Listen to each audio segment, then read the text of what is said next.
ഞായറാഴ്ച ആയോണ്ടേ എന്നാൽ പിന്നെ ഇന്നൊരു ബിരിയാണി ഉണ്ടാക്കിയേക്കാന്ന് ഓർത്തോണ്ട് ഒരു നേരത്തേക്ക് ഉണ്ടാക്കാൻ മതിയല്ലോ. അപ്പോൾ ഒട്ടും ഗരം മസാല അങ്ങനെ സ്റ്റോക്ക് ചെയ്യുന്ന സ്വഭാവം അങ്ങനെ നിർബന്ധമൊന്നും ഇല്ലാത്തതുകൊണ്ട് തീർന്നിരിക്കുമായിരുന്നു. ഞാൻ പിന്നെ പെട്ടെന്ന് ഈ കഴിഞ്ഞ ദിവസം പറമ്പിൽ പോയിട്ട് വന്നപ്പം പട്ടയുടെ തൊലി കൊണ്ടുവന്നായിരുന്നു കേട്ടോ. എന്നാൽ പിന്നെ അതെന്ന് വെച്ചാൽ കുറച്ചെടുത്ത് പൊടിച്ച് വെച്ചേക്കാം നിർത്തുകൊണ്ട് അത് ആദ്യം ഒന്ന് പൊടിച്ച് വെച്ചു. അപ്പം ഇതിൻ്റെ അളവ് എന്ന് പറഞ്ഞു കഴിഞ്ഞാൽ നമ്മളൊരു 300 ഗ്രാം പെരിഞ്ജീരകമാണെങ്കിൽ ബാക്കിയെല്ലാം 100 ഗ്രാമാണ് കേട്ടോ. അതാണ് അതിൻ്റെ അളവ്.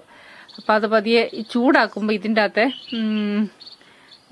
നല്ല സ്മെല്ലുണ്ടല്ലോ, അതെല്ലാം ചൂടാക്കുമ്പോഴാണ് ഇത് പുറത്തോട്ട് വരുന്നത്. അതാണ് ഇത് മെയിനായിട്ട് റോസ്റ്റ് ചെയ്തിട്ട് പൊടിക്കുന്നത് കേട്ടോ. അപ്പം അതിന് ഭയങ്കര സ്മെല്ലും ആയിരിക്കും.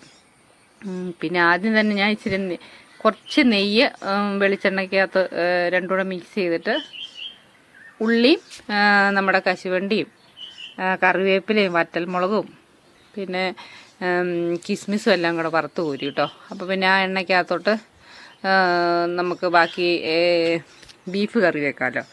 അപ്പോൾ ഞാൻ ബീഫ് മഞ്ഞൾപ്പൊടി ഉപ്പും പിന്നെ കുരുമുളകും ഇഞ്ചിയും വെളുത്തുള്ളിയും ഇതൊക്കെ ഇട്ട് തിരുമ്മി ഒരു 1/4 മണിക്കൂർ കഴിഞ്ഞ് കഴിഞ്ഞപ്പോൾ കുക്കറിൻ്റെ അകത്ത് വേവിച്ച് വെച്ചിട്ടാണ് ഞാനിത് ചെയ്യാൻ തുടങ്ങിയത് കേട്ടോ. കാരണം ഇത്തിരി വലിപ്പമുള്ള പീസിലാണ് എടുത്തത്. അപ്പം സവാള വറുത്ത എണ്ണയ്ക്കകത്ത് തന്നെ ബാക്കി കറി വയ്ക്കാനുള്ള എല്ലാം കൂടെ വഴറ്റിയെടുത്ത് തക്കാളി എല്ലാം ഇട്ട് ഇച്ചിരി മുളക് പൊടിയും മല്ലിപ്പൊടിയും മഞ്ഞൾപ്പൊടി ഇതെല്ലാം കൂടെ ഇട്ട് വരട്ടി ഈ വെന്ത ഇറച്ചി പീസായിരുന്നല്ലോ അതും ഇട്ട് ഒരിത്തിരി വെള്ളം ഒഴിച്ച് നന്നായിട്ടങ്ങ് കുറുക്കിയെടുത്താൽ മതിയല്ലോ. അപ്പം ഞാൻ നോക്കിക്കഴിഞ്ഞപ്പോൾ ഇച്ചിരിയും കൂടെ ടേസ്റ്റ് വരുത്താനായിട്ട് നമുക്കെന്നാൽ ഇത്തിരി തേങ്ങാപ്പാൽ ഒഴിക്കാൻ നിർത്തണം. നല്ല കുറുകിയ ഒരു ആദ്യത്തെ തന്നെ തേങ്ങാപ്പാൽ 1 ഗ്ലാസ് അങ്ങ് ഒഴിച്ചു കേട്ടോ. പക്ഷേ നല്ല ടേസ്റ്റാണ്, നല്ല സോഫ്റ്റും ആവും ഇറച്ചി. സോഫ്റ്റുമായിട്ട് ഒരു എന്നാ പറയണേ, ഇതിന് നല്ല തിക്കായിട്ടുള്ളൊരു മസാല റെഡിയായിട്ട് ഇതിന് ഭയങ്കര ടേസ്റ്റ് വരിക ചെയ്യുന്നത് കേട്ടോ. അപ്പം സാധാരണ ബിരിയാണിക്കകത്ത് ഇറച്ചി ഉണ്ടാക്കുമ്പം തേങ്ങാപ്പാൽ പിടിയില്ലാന്നാണ് എനിക്ക് തോന്നുന്നത്. ഞാൻ കണ്ടിട്ടൊന്നുമില്ല കേട്ടോ. പക്ഷേ ചുമ്മാ നമ്മൾ ആലോചിച്ച് നോക്കിക്കഴിഞ്ഞ് കഴിഞ്ഞാൽ ഇപ്പം ഈ പഴയ മാതിരി നമ്മൾ കണ്ടുപിടിച്ച പോലെ ഒന്നും ചെയ്യണമെന്നില്ലല്ലോ. നമ്മൾ എന്താ അതിന് സിമ്പിളായിട്ട് അതിന് ടേസ്റ്റ് കൂട്ടാൻ പറ്റുന്നതെന്ന് ആലോചിച്ച് കഴിയുമ്പം നമ്മളിങ്ങനെ അത്യാവശ്യം ക്രിയേറ്റീവായിട്ടൊക്കെ ചിന്തിക്കാൻ നോക്കൂ കേട്ടോ. അപ്പം ഇത് ഇഷ്ടമുള്ളതുകൊണ്ട് ഞാൻ ഇങ്ങനെ ആലോചിച്ച് ഇങ്ങനെയൊക്കെ ചെയ്യണം കേട്ടോ. ഒരു കുറച്ചിരി ഗരം മസാലയൊക്കെ ആണെങ്കിലും കുറച്ചേ ആഡ് ചെയ്യുള്ളൂ കേട്ടോ. പിന്നെ ഞാൻ നമ്മുടെ കൈമ റൈസാണ് കേട്ടോ ഉപയോഗിക്കുന്നത്. കൈമ റൈസ് ഉപയോഗിച്ച് കഴിഞ്ഞ് കഴിഞ്ഞാൽ പറഞ്ഞു കഴിഞ്ഞാൽ പെട്ടെന്ന് ഉപയോഗിക്കുകയും ചെയ്യും. ചെറിയ അരിയല്ലേ, നമുക്കത് എളുപ്പം ഉണ്ടാക്കാനായിട്ട് കേട്ടോ. വെള്ളം തിളപ്പിച്ച് അതിൻ്റെ അകത്ത് 2 ഏലക്ക ചതച്ചിടുകയാണ് ചെയ്യുന്നത്. മുഴുവനായിട്ട് ഏലക്ക ഇട്ട് കഴിഞ്ഞ് കഴിഞ്ഞാൽ അതിൻ്റെ ഫ്ലേവർ ഇറങ്ങാൻ ഇത്തിരി പാടാണ്. അപ്പം ഒരു 4 ഏലക്ക ഇടുന്നതിന് പകരം ഒരു ഏലക്കയോ അല്ല 2 ഏലക്കയോ ചതച്ചിട്ടിട്ടാൽ മതി. അപ്പം അതിൻ്റെ ആ ഫ്ലേവർ ഇറങ്ങിക്കോളും. അപ്പം പിന്നെ പട്ട ഗ്രാമ്പൂ ഉണ്ടായിരുന്നു. പിന്നെ മല്ലിയില, ഇത് ആഫ്രിക്കൻ മല്ലിയ കേട്ടോ. നമുക്ക് അത്യാവശ്യം നമ്മുടെ ആവശ്യത്തിന് ഞാനിവിടെ കൊട്ടയ്ക്കകത്തും സൈഡിലൊക്കെ പാകി കിളിപ്പിച്ച് വെച്ചിട്ടുണ്ട് കേട്ടോ. അപ്പോൾ ഇത് പുള്ളി വെള്ളം തിളപ്പിച്ച് കുടിക്കുക, ഇത് നുള്ളിപ്പറിക്കുക. അപ്പോൾ ഇത് നല്ലതാട്ടോ, ഇതിന് നല്ല ഫ്ലേവറാണ്.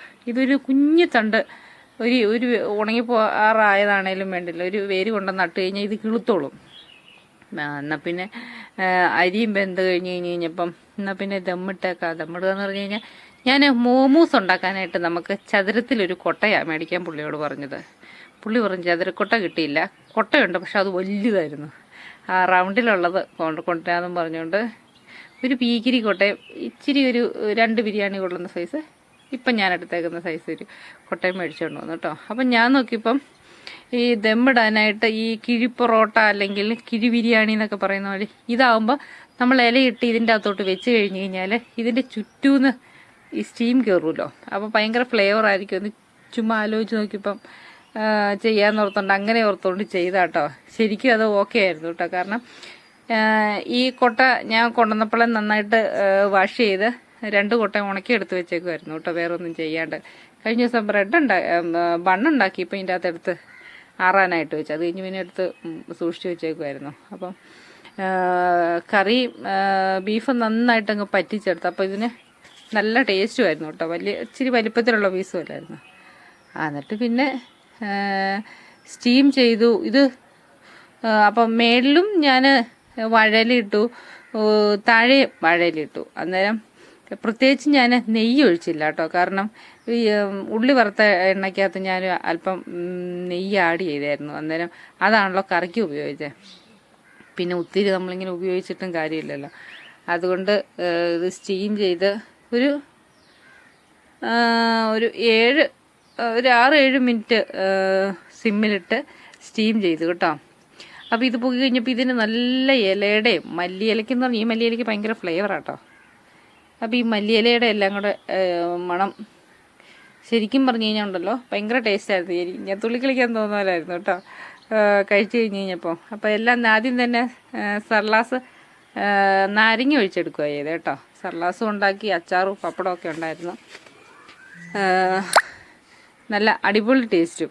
കാരണം ആ ബീഫൊക്കെ എന്ന് പറഞ്ഞു കഴിഞ്ഞാൽ തേങ്ങാപ്പാൽ പിഴിഞ്ഞുകൊണ്ടുണ്ടല്ലോ അതിന് ഒരു ക്രീമി ടെക്സ്ചർ, അത്രയ്ക്ക് ടേസ്റ്റായിരുന്നു. അപ്പം നല്ല മണവും. അപ്പം എന്നോട് ഇപ്പോൾ ഞാനിത് കാണിച്ച് കഴിഞ്ഞാൽ പുള്ളി ചോദിക്കും, നീ എന്നെ ഈ കാണിക്കുന്നതെന്ന്. അപ്പം ഞാൻ പറഞ്ഞു സന്തോഷം കൊണ്ടാന്ന് പറയുകയും ചെയ്തു. അപ്പം അത്രയും എൻജോയ് ചെയ്തു ഞാനിത് കഴിക്കുമ്പോൾ കേട്ടോ. അതുപോലെ ടേസ്റ്റ് വരുന്നു. അപ്പം 2 കുരുത്തക്കെട്ടങ്ങൾ 2 എൻ്റെ അടുത്ത് ഇങ്ങനെ വന്ന് കിടക്കുക ഈ മീറ്റിൻ്റെ മണം അടിക്കുമ്പോഴേ. അപ്പം ഞാൻ പറഞ്ഞു ഉണ്ടാക്കി കഴിയട്ടെ എന്നിട്ട് തരാമെന്നൊക്കെ പറഞ്ഞ് വർത്താനമൊക്കെ പറഞ്ഞ് ഉണ്ടാക്കുമായിരുന്നു കേട്ടോ. ശരിക്കും നമ്മൾ വീടുകളിൽ ഈ ദമ്മിട്ട് ഒത്തിരി ഈ മസാലയൊന്നും ഇല്ലാണ്ട് ചെയ്തിട്ടുണ്ടല്ലോ. ഞങ്ങൾ ഒരു നേരം കൊണ്ട് ഞങ്ങൾ കഴിച്ച് തീർത്തില്ല കേട്ടോ. ഇതിൻ്റെ ഒരു 30% ബാലൻസ് വന്നു കേട്ടോ. ഞങ്ങൾ 2 പേരല്ലേ ഉള്ളൂ. അപ്പോൾ പിന്നെ എന്നാൽ പിന്നെ ഒന്നിച്ച് കഴിച്ചേക്കാതെന്ന് പറഞ്ഞുകൊണ്ട് കഴിക്കാൻ തുടങ്ങി ഞാൻ വാരുന്നത് മുഴുവൻ ടേബിളിലേക്ക് പോവാം. എന്നിട്ട് പിന്നെ വേറൊരു പ്ലേറ്റ് എടുത്ത് വാരിയെടുത്ത് കഴിച്ചു. അപ്പം നമ്മുടെ കുക്കൂസും ചച്ചുക്കുട്ടിയൊക്കെ വന്നിരുന്നു. അവർക്കും ഇച്ചിരി ഞുള്ളിപ്പുറക്കി കൊടുക്കും. അവരും ചോദിച്ചങ്ങനെ ഇരിക്കും കേട്ടോ. അപ്പം ഞങ്ങളുടെ ഇന്നത്തെ സൺഡേ സ്പെഷ്യലായിരുന്നു. എല്ലാവരും ഒന്ന് ഉണ്ടാക്കി നോക്കുക കേട്ടോ. നല്ല ടേസ്റ്റുള്ള സാധനമാണേ.